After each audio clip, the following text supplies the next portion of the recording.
বন্ধুরা, welcome back to my channel Payel tasty travels. আজকে কিন্তু তোমাদের জন্য একটা সেরা রেসিপি নিয়ে এসেছি, যেটা অনেস্টলি বাড়িতে হলে কিন্তু সাথে মাছ বা মাংস বা কোনো রকমের নিরামিষ তরকারি কিন্তু আর লাগে না। মানে এইটা যদি গরম গরম ভাতের সাথে হয় তাহলে কিন্তু জমে যায়।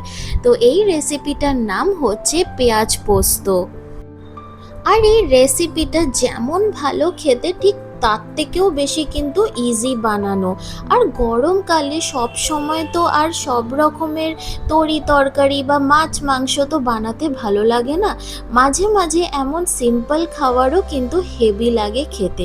তো দেখা যাক আমাদের এই পেঁয়াজ পোস্ত কিভাবে বানানো হয়। ফার্স্ট অফ অল তো আমরা এমন করে পেঁয়াজগুলোকে কুচিয়ে রেখেছিলাম।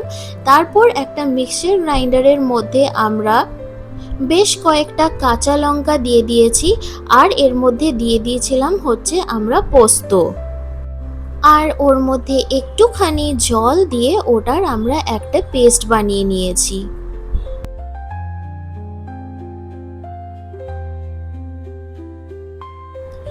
এবার আমরা কড়াইয়ের মধ্যে একটুখানি আমরা সর্ষের তেল নিয়ে নিয়েছি। আর সর্ষের তেলটা গরম হতেই আমরা ওর মধ্যে দিয়ে দিয়েছিলাম হচ্ছে শুকনো লঙ্কা। তারপর ওর মধ্যে আমরা দিয়ে দিয়েছিলাম কালো জিরে। আর যে আমরা আগের থেকেই পেঁয়াজগুলোকে কুচিয়ে রেখেছিলাম তারপর এর মধ্যে দিয়ে দিলাম। তারপর কিন্তু আমরা এটাকে নাড়িয়ে চাড়িয়ে নিয়েছি। আর বন্ধুরা বলছি, তোমাদের যদি রেস্টুরেন্ট স্টাইলের খাবার বা ঘরোয়া খাবার, মায়ের হাতের রান্নার টাচের যদি রেসিপিস চাই, তো ওর জন্য কিন্তু তোমাদেরকে এই চ্যানেলটা সাবস্ক্রাইব করে নিতে হবে আর বেল আইকনটা প্রেস করে নিতে হবে।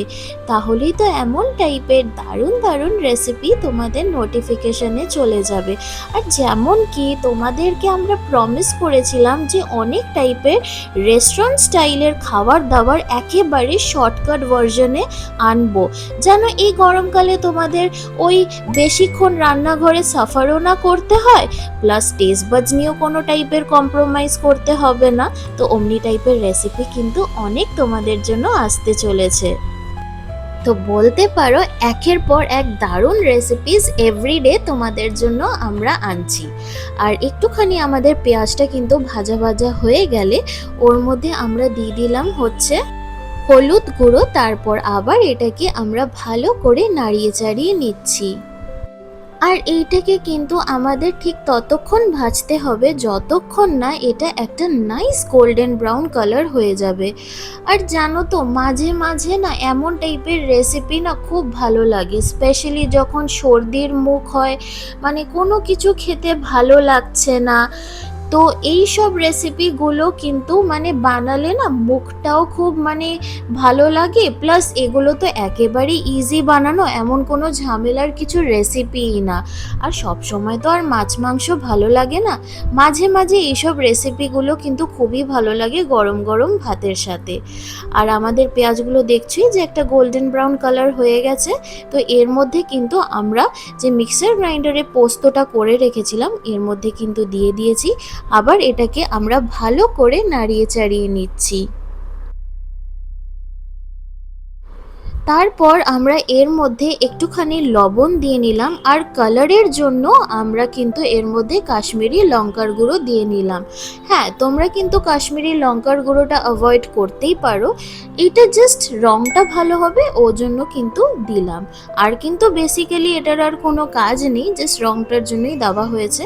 তারপর আবার এটাকে ভালো করে আমরা মিক্স করে নিচ্ছি। তারপর কিন্তু আমরা সামান্য একটুখানি জল দিলাম, বেশি জল একেবারে দেব না, কারণ এটা আমাদের কিন্তু একেবারে শুকনো করতে হবে। আর আলাদা করে কিন্তু আমরা কোনো চিনি ব্যবহার করিনি, কারণ পেঁয়াজ তো এমনিই মিষ্টি হয়, তো ওই সুইটনেসটা কিন্তু একেবারে ব্যালেন্স হয়ে যাবে। তো আলাদা করে কিন্তু কোনো চিনির প্রয়োজনই হয় না। এরপর আমরা কিন্তু একটুখানি ঢাকা দিয়ে নেব।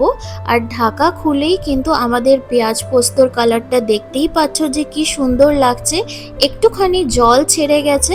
তো আবার কিন্তু এটাকে আমাদেরকে ভালো করে শুকিয়ে নিতে হবে। তারপর এর মধ্যে আমরা একটুখানি কাঁচা সরষের তেল দিয়ে নিয়েছিলাম, তারপর আবার এটাকে আমরা ভালো করে মিক্স করে নিয়েছি। আর এটা কিন্তু আমাদেরকে ভালো করে শুকিয়ে নিতে হবে যেন একেবারে এমনি মাখা মাখা হয়। অ্যান্ড হিয়ার ইউ গো, আমাদের পেঁয়াজ পোস্ত ইজ রেডি।